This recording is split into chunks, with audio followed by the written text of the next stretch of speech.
মেমারির রাস্তায় ভবঘুরে অবস্থায় উদ্ধার বিশ্ববিদ্যালয়ের লেকচারার।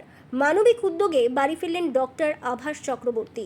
মেমারির রাস্তায় অস্বাভাবিক অবস্থায় ঘুরে বেড়াতে দেখা গিয়েছিল এক ব্যক্তিকে।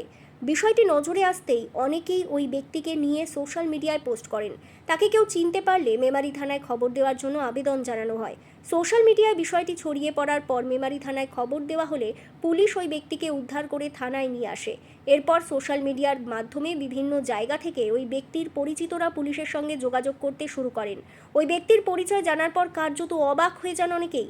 জানা যায় তার নাম ডক্টর আভাস চক্রবর্তী। তিনি উচ্চশিক্ষিত এবং একটি বিশ্ববিদ্যালয়ের লেকচারার ছিলেন বলে জানা গিয়েছে। তার বাড়ি কোন্নগরে। জীবনের পরিস্থিতির অদ্ভুত পরিহাসে একজন উচ্চশিক্ষিত মানুষকে মেমারির রাস্তায় ভবঘুরে অবস্থায় দেখতে পাওয়ার ঘটনায় অনেকেই বিস্মিত। তবে শেষ পর্যন্ত মানবিকতার জয় হলো। মেমারি সম্প্রীতি ঐক্যের সদস্যদের আন্তরিক প্রচেষ্টায় ডক্টর আভাস চক্রবর্তীকে তার কোন্নগরের বাড়িতে পৌঁছে দেওয়ার ব্যবস্থা করা হয়। দীর্ঘ প্রচেষ্টার পর তাকে পরিবারের কাছে ফিরিয়ে দিতে পেরে খুশি মেমারি সম্প্রীতি ঐক্যের সদস্যরাও। এই মানবিক উদ্যোগের জন্য মেমারি সম্প্রীতি ঐক্যের সদস্যদের প্রশংসা করেছেন এলাকার মানুষ।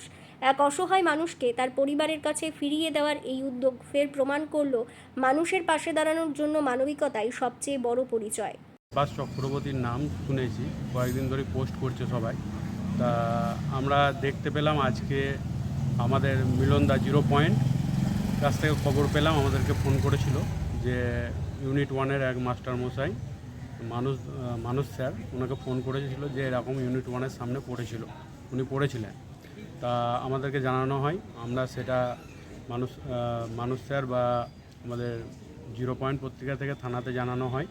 থানা থেকে ওনাকে গিয়ে রিসিভ করে নিয়ে এসে থানায় রাখা হয়। তা আমরাও থানার সাথে যোগাযোগ করেছিলাম এবং আমরা পোস্ট করেছিলাম যে কিভাবে এনাকে চেনেন কেউ। তো প্রথম পাওয়া যাচ্ছিল না, তারপরে বিভিন্ন জায়গা থেকে ফোন আসে, ওনার বন্ধুরা বা বিভিন্ন জায়গায় আছে, ওনার অ্যাডভোকেট যে আছে উনিও ফোন করেছিলেন। তা উনি পেশায় কী করতেন? উনি পেশায় আমরা যেটা শুনলাম যে উনি লেকচারার ছিলেন একটা ইউনিভার্সিটি, আর উনি ডক্টরেট আবার। তো দেখে আমরা বুঝতে পারছি না যে এরকম, কিন্তু ওনার বিভিন্ন জায়গা থেকে ফোন আসছে বা বিভিন্ন উকিলবাবুরাও ফোন করছেন।